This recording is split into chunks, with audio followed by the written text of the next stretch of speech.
Alors, bienvenue dans le tout premier live talk qu'on a co-organisé avec Alpacity et l'OPI. Donc, c'est le rendez-vous des jeudis midi où les entreprises romandes partagent leurs expériences face au Covid-19 et puis répondent à vos questions. Nous avons aujourd'hui le grand plaisir d'avoir parmi nous Nicolas Lavarini qui est en direct de Genève. Alors Nicolas, vous êtes le CIO de Jean Gallet, une société qui fabrique principalement des composants de moteurs d'avion et de turbines à gaz industrielles. Vous êtes basé à Genève et puis Jean Gallet compte près de 200 collaborateurs. Alors, au moment de l'annonce de la crise sanitaire, quelle a été la réaction générale et quelles actions vous avez mis en place immédiatement? Alors la réaction générale, on a eu deux sentiments qui prévalaient. Le premier, c'était on avait une partie des gens qui étaient incrédules à cette maladie, à la gravité du Covid, et puis d'autres qui, au contraire, étaient très inquiets par rapport à cette maladie. Donc on a eu vraiment un peu la moitié des gens sur chacun des sentiments. Et disons qu'au niveau de la direction, on a plutôt opté pour la seconde, à savoir sauvegarder un maximum la sécurité des employés. Et on a commencé donc à mettre très rapidement en place une cellule de crise, puisqu'on suit ce qu'on appelle un PCA, un plan de continuité d'activité, qui nous est demandé aussi par nos clients majeurs, qui sont principalement les motoristes de l'aéronautique. Et donc, dans ce plan de continuité d'activité, on a déjà des prérequis au niveau de ce qui doit être fait lors de crises sanitaires ou de catastrophes naturelles ou d'incendies. Alors, j'ai envie de dire malheureusement ou heureusement, on a eu l'expérience d'un incendie en 2007 chez Jean Gallet. Okay. Donc, on avait cette expérience qui nous a permis aussi d'être un petit peu mieux préparés, j'ai envie de dire, que d'autres entreprises. Et on a suivi donc un plan un peu similaire pour gérer cette crise. Donc une cellule interne composée d'une personne de la commission du personnel, de la DRH, du responsable de hygiène sécurité et moi-même pour mettre les premières actions en place. Et au vu du démarrage de cette crise qui a été quand même très rapide, avec des conséquences sur les arrivages et les expéditions, les problèmes de transport, des passages en douane qui étaient extrêmement longs, jusqu'à 4 heures pour aller travailler, des personnes angoissées aussi qui avaient beaucoup de mal à venir travailler, quelques cas de Covid avérés, des suspects. On a préféré donc fermer l'entreprise pour 2 semaines. Donc, vous l'avez fermé 2 semaines et lors de la réouverture du site, comment vous avez réussi à maintenir la production avec les contraintes de la crise sanitaire? Alors, tout simplement en respectant scrupuleusement les recommandations de l'Office fédéral de la santé publique. Il y a une liste de recommandations qui existe, qui parle évidemment de la distanciation sociale, de différentes mesures à mettre en place, des sens de circulation. On a également mis une entrée unique et une sortie unique avec un formulaire à remplir lors de l'arrivée des collaborateurs, un formulaire avec des questions sur leur état de santé, des prises de température si besoin. Et puis on a fermé le réfectoire de l'entreprise et installé des fours à micro-ondes et des frigos dans les ateliers afin que les gens puissent manger à leur poste. Enfin, tout un tas d'actions préventives comme celle-ci.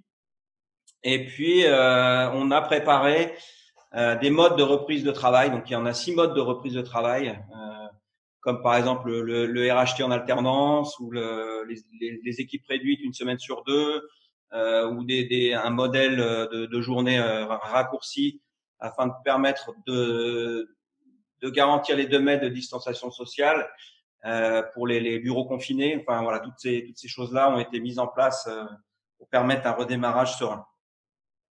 Donc, vous aviez une partie de l'équipe qui était sur le site de production et d'autres en télétravail. Oui, tout à fait. Donc on a une bonne centaine de personnes qui ont repris sur le site physiquement en progressif avec des taux d'activité en moyenne, je dirais, de 60%. Et on a 80 personnes qui sont également en travail, mais plutôt en home office. Et puis après, du personnel qui est ou en arrêt de travail ou en obligation de rester chez soi, car critique au niveau de l'état de santé ou avec des conjoints ou conjointes qui travaillent dans le milieu médical.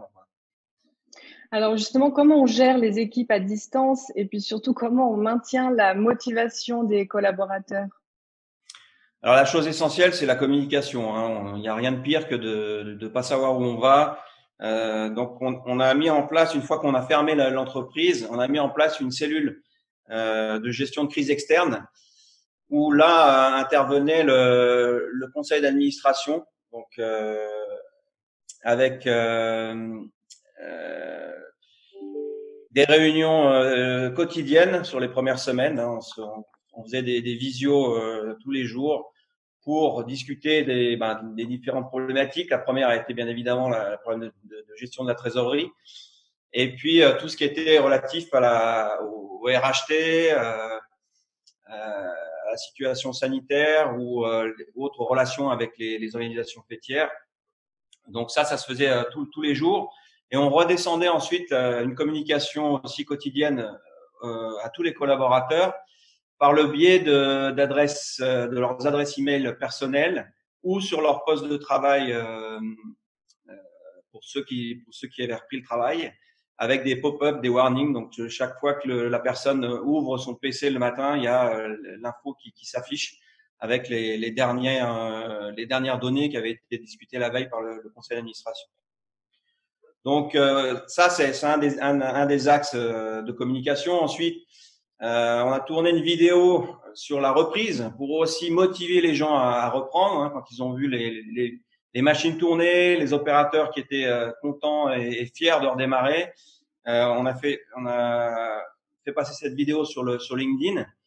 Et c'est vrai qu'on a eu pas mal de vues et de retours positifs. Et ce qui a motivé les gens, et avant le redémarrage, on avait fait un sondage pour avoir l'avis aussi du personnel et pas forcer aussi les employés à venir travailler avec la peur au ventre. Donc en créant ce sondage, on a eu un retour où 80% du personnel souhaitait retravailler au 1er avril. Et puis donc avec aussi cette vidéo et toutes ces informations, aujourd'hui à ce jour, on est à 90% de reprise de travail pour l'entreprise. Donc c'est pas mal du tout. Alors, quand on travaille à distance, vous l'avez un tout petit peu exprimé, mais quel est le processus de prise de décision? Est-ce que le travail a été un obstacle? Est-ce que vous avez rencontré une perte d'efficacité ou d'agilité? Avec le télétravail? Oui. Ouais.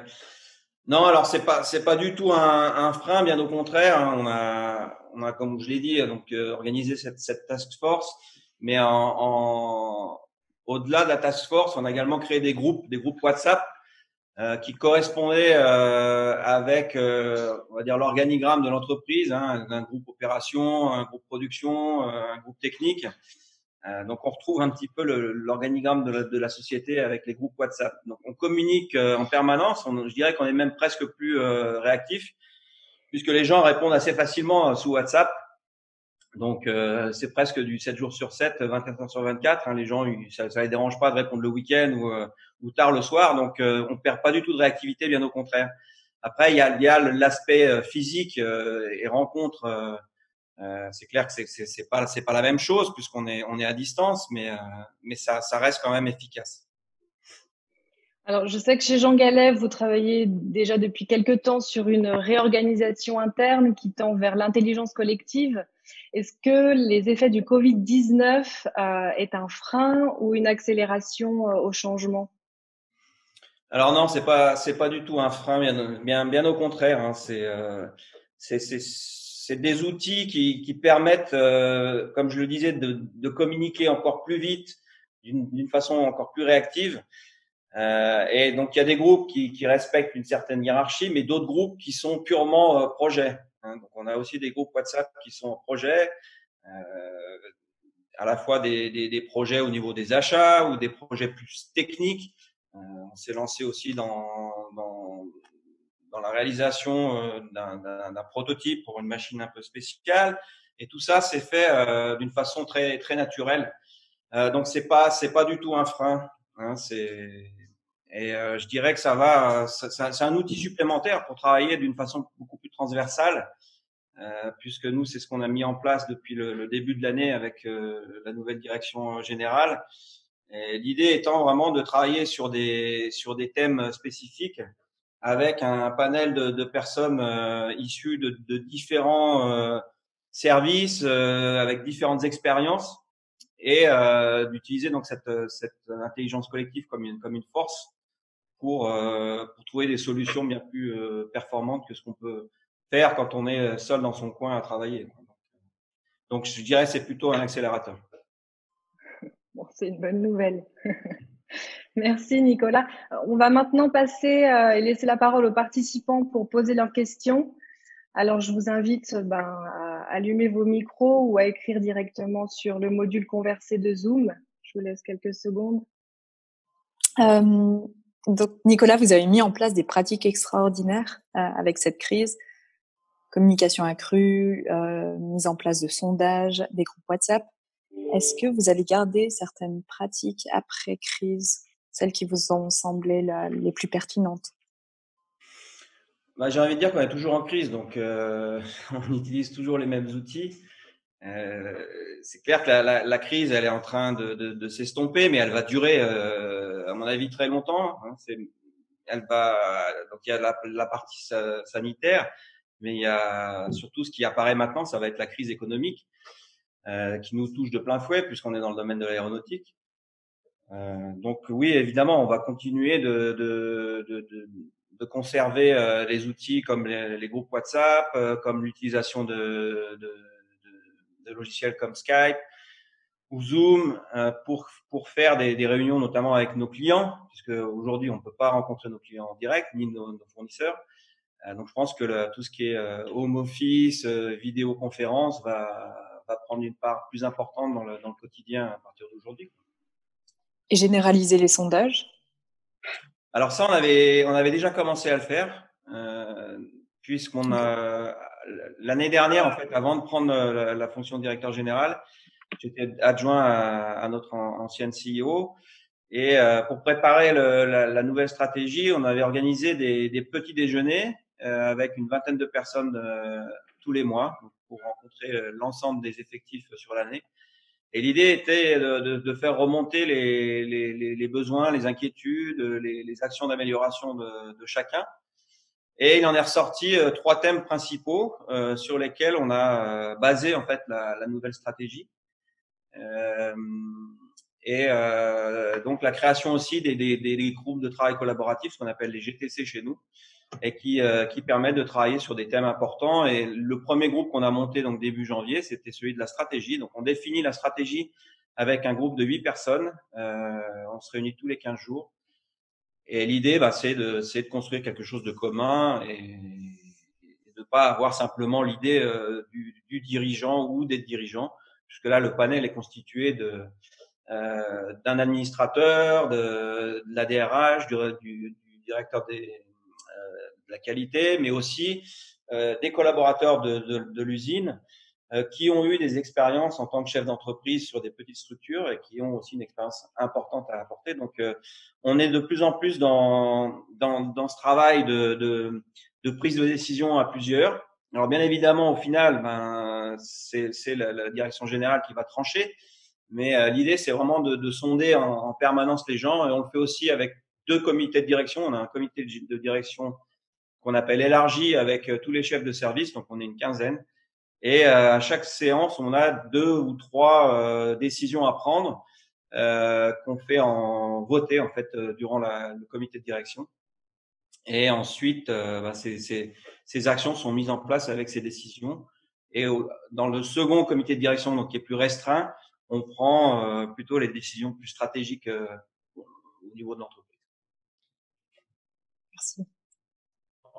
Oui, moi j'aurais une question concernant en fait la sécurité des données, parce qu'on travaille tous à distance. On a multiplié le télétravail pour certains. Donc il y a des documents qui sortent facilement de l'entreprise. On travaille via des outils comme Zoom, comme Skype, et on se focalise beaucoup pour remettre en route notre activité, communiquer entre nous. Mais j'aimerais savoir comment, chez Jean Gallet, vous abordez le problème de cybercriminalité pour vous protéger justement d'attaques qui peuvent arriver dans cette phase où on est peut-être un peu moins vigilant et en parallèle, on communique beaucoup plus à distance. Alors, c'est une des premières choses qu'on a mis en place chez nous, c'est de sonder déjà notre système pour voir son efficacité réelle. Donc, on a préparé on a un audit qui va se faire donc cette année assez rapidement pour voir avec un test de pénétration, pour voir évidemment si on est bien protégé ou mal protégé. Et donc, c'est un audit assez complet. Et afin de savoir si effectivement, quand on sort de Jean Gallet ou quand on rentre chez Jean Gallet, les données sont sécurisées. Donc, on avait pris nous déjà des précautions. On a deux réseaux un peu indépendants, une sauvegarde qui n'est pas forcément aussi chez Jean Gallet. Voilà, on travaille aussi avec une société qui s'appelle Kudelski. Qui travaille avec nous justement pour améliorer cette cybersécurité. Donc voilà, c'est une bonne question parce que parfois on est très bien armé au niveau interne, mais on travaille de plus en plus avec des téléphones mobiles et des portables à la maison. Et c'est vrai que la sécurité n'est plus du tout la même et on n'assure pas forcément cette même sécurité avec nos moyens mobiles. Donc, je pense que l'important, c'est de l'avoir identifié et de faire intervenir des professionnels de la cybersécurité pour se prévenir de problèmes comme ceci. Et est-ce que les collaborateurs ont également été bien sensibilisés et formés justement aux bonnes pratiques de la cybersécurité? Alors, c'est une communication qu'on doit faire. Je serais malhonnête de vous dire que ça a été fait. Ça n'a pas encore été fait puisque l'audit doit se mener. Mais effectivement, c'est une bonne remarque. Il faut aussi communiquer jusqu'au niveau du collaborateur, même de la production, même s'il n'a pas forcément l'utilité et qu'on lui interdit plutôt d'utiliser son portable pendant le travail. Mais effectivement, si on va vers des méthodes de communication un peu différentes ou de travail en home office, c'est un élément important aussi à définir, à communiquer. Ouais, Nicolas, j'ai trouvé très intéressant ce que vous avez fait. D'ailleurs, la vidéo sur LinkedIn, j'ai trouvé ça super, motivateur. L'aspect psychologique, notamment pour ceux qui sont confinés, même si c'est en télétravail, etc., est assez important. Donc, comment est-ce que tu gères cet aspect-là pour garder dans le temps une certaine motivation de ton équipe? Alors, c'est encore une fois, c'est de la com. Hein. Il faut communiquer et informer les gens, c'est la première des choses. Ce qu'on avait fait aussi, on avait demandé la liste de tous les téléphones personnels au département RH. Donc on peut se permettre de les appeler aussi pour les rassurer ou pour prendre simplement de leurs nouvelles. Hein. C'est ce qu'on a fait durant tous les 15 premiers jours, en appelant les gens qui étaient touchés ou qui étaient suspectés d'avoir le Covid. Donc ça les a aussi, ça leur a plu. Je veux dire, ça les a rassurés. Ils ont vu qu'on s'occupait aussi d'eux et que c'était pas simplement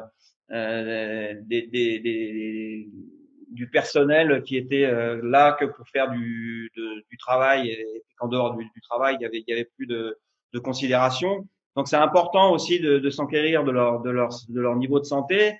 C'est important de les informer donc tous les jours avec ces informations par email, donc ils peuvent lire ça de chez eux. Et puis de les encourager. Donc j'avais aussi écrit des lettres qui accompagnait certaines des informations en expliquant les raisons pour lesquelles il fallait qu'on redémarre aussi assez vite, mais tout en gardant une certaine compréhension par rapport à l'angoisse de certains. Maintenant, ceux qui sont le plus réticents à reprendre, c'est ceux généralement qui ont des problèmes de santé. C'est là qu'on se rend compte aussi que on a quand même passablement de personnes qui ont des petits soucis ou des plus gros soucis de santé.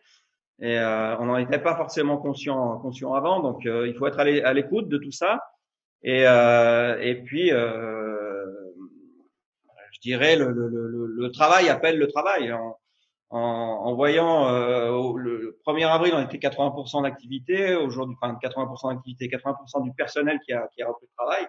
Aujourd'hui, on est à 90%. La semaine prochaine, on a encore des reprises. Donc, je pense qu'on sera à 95. Et puis, il restera 5% de personnes qui sont encore en arrêt ou qui ont des soucis qui leur permettent pas de venir travailler tout de suite. Mais donc voilà, c'est beaucoup de communication et puis de l'encouragement, quoi. Je voulais poursuivre d'ailleurs sur cette remarque. Est-ce que vos collaborateurs sont inquiets du fait que vous êtes quand même dans un secteur qui est effectivement, comme vous l'avez dit, impacté de plein fouet, l'aéronautique quand même? Et est-ce que vous-même, comment vous gérez un peu ce flou sur les perspectives d'avenir? Alors, on est chez Jean Gallet, il y a 85% de notre activité dans le domaine de l'aéronautique, 15% au niveau de l'énergie. Donc, c'est vrai que le déséquilibre est important. Il faut savoir que la partie énergie n'a pas bougé, donc c'est déjà un point sur lequel on peut s'appuyer. L'aéronautique, on a une baisse d'activité entre 15 et 20% suivant les clients. Ce qui est intéressant chez Jean Gallet, c'est qu'on est sur plusieurs fronts, à la fois civil, militaire, hélicoptère, avions de ligne. Donc tout ce qui est hélicoptère tourne encore assez bien puisqu'on en a besoin évidemment pour les transferts médicaux ou pour tout ce qui est plateforme pétrolière pour maintenir le flux d'énergie. Ensuite, nos principaux clients ne savent pas vraiment aujourd'hui quelle va être la situation dans 2 ou 3 mois. C'est toujours pareil, on a 2 échos. On a l'écho de ceux qui nous disent, ben voilà, ça va être la catastrophe, il n'y a plus un avion qui va voler avant 6 mois. Et puis de l'autre côté, des gens qui disent non, c'est pas vrai, c'est une pause et ça va reprendre régulièrement, mais d'ici quelques semaines, ça devrait reprendre. Donc la problématique principale qu'on a aujourd'hui, c'est que nos clients ne savent pas vraiment comment ça va redémarrer. Certains n'ont toujours pas rouvert, donc on peut plus expédier de pièces aujourd'hui, donc là ça devient compliqué. Donc on doit faire pression avec eux, écrire, donc beaucoup de communication aussi à faire de ce côté-là. Certains fournisseurs nous mettent la pression dans l'autre sens pour qu'on les paye à la commande, alors que avant c'était à 60 jours.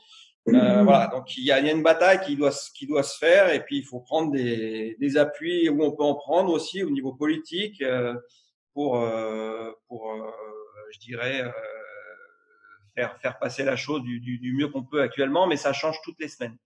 Après, au niveau des collaborateurs, c'est pareil, on les informe sur la suite à donner. Pour l'instant, on est en RHT, donc chômage partiel.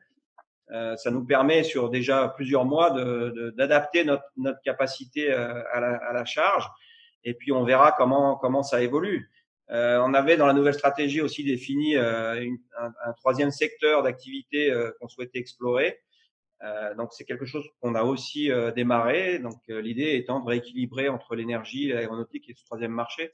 Donc on a du travail. Aujourd'hui, je suis pas trop inquiet de ce côté-là. Tant qu'on peut faire du chômage partiel, on passera le cap. Après, on verra comment évolue la situation. Je m'interroge, quels seraient les 3 points positifs que vous retenez en termes de management de cette crise pour vous? Le premier point, c'est ce qu'on a dit tout à l'heure, c'est ces nouveaux outils qui nous permettent de garder un lien social et un lien de communication professionnel. Donc on coupe pas les communications, on est toujours en lien, voire on accélère certains liens. Donc ça, c'est un des points positifs. Un autre point positif, c'est que dans ce genre de crise, je dirais, les masques tombent. Donc on voit tout de suite sur qui on peut compter et ceux avec lesquels c'est plus compliqué. Voilà, Voilà, et puis le troisième point, c'est vraiment cette idée de transversalité à continuer, cette intelligence collective à développer un maximum, puisqu'on se rend compte que c'est extrêmement positif et on arrive à résoudre des problèmes qui sont très très critiques au départ en très peu de temps, quoi. Et je dirais après, la réussite collective est bien plus gratifiante que la personnelle. Donc, ça motive encore plus les gens et c'est un cercle vertueux. J'ai peut-être une petite question. Vous avez parlé de la création d'un troisième secteur après l'aéronautique et l'énergie. On a vu des entreprises comme Bobst se diversifier également. Est-ce que c'est facile de rester agile dans l'industrie et surtout une industrie comme la vôtre? Facile, c'est jamais simple, mais je pense que si on n'est pas agile en Suisse, on est voué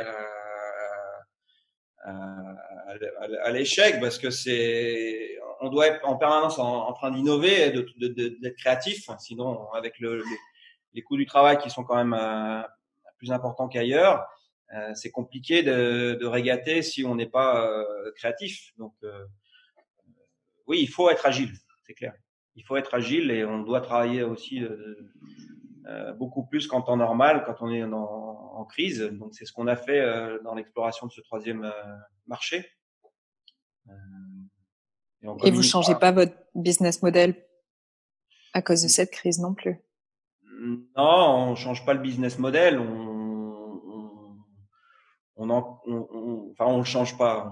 Donc, on crée une nouvelle voie, mais qui va rester dans nos métiers, avec des standards de qualité qui sont très élevés.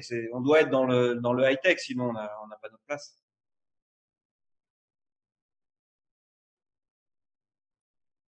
Est-ce qu'il y a des collaborations, par exemple, avec d'autres entreprises du même secteur ou d'un autre secteur qui serait possible de collaborer avec eux en temps de crise alors que ça aurait été inimaginable dans le passé?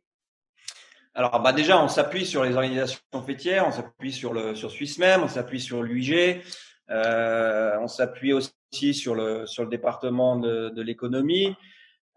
Et puis, on a à Genève la chance d'avoir un cluster aéronautique, donc le GAIN. Et donc, on continue nos relations, on se voit généralement tous les mois et demi. L'idée, c'est d'être effectivement plus fort et de partager nos connaissances, nos bonnes pratiques et d'avoir une taille critique vis-à-vis des gros donneurs d'ordre que sont des Boeing, Airbus, Safran ou autres GE. Voilà, en plus dans le contexte du projet d'acquisition des avions de combat, on s'est réunis aussi dans ce cluster et donc dans la dernière séance qu'on a faite avec le GAIN, le sujet principal était le Covid et comment est-ce qu'on appréhende ces difficultés. On a 1 minute pour une dernière question.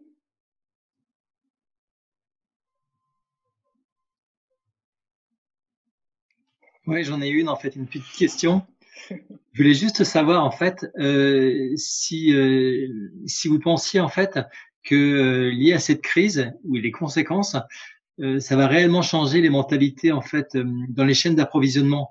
Et concernant l'entreprise Jean Gallet, est-ce que des composants vont continuer d'être achetés en Chine, par exemple, pour être direct, ou est-ce que ça va ramener, en fait, une production ou une sous-traitance, en fait, en Europe et en Suisse, pour ce qui vous concerne?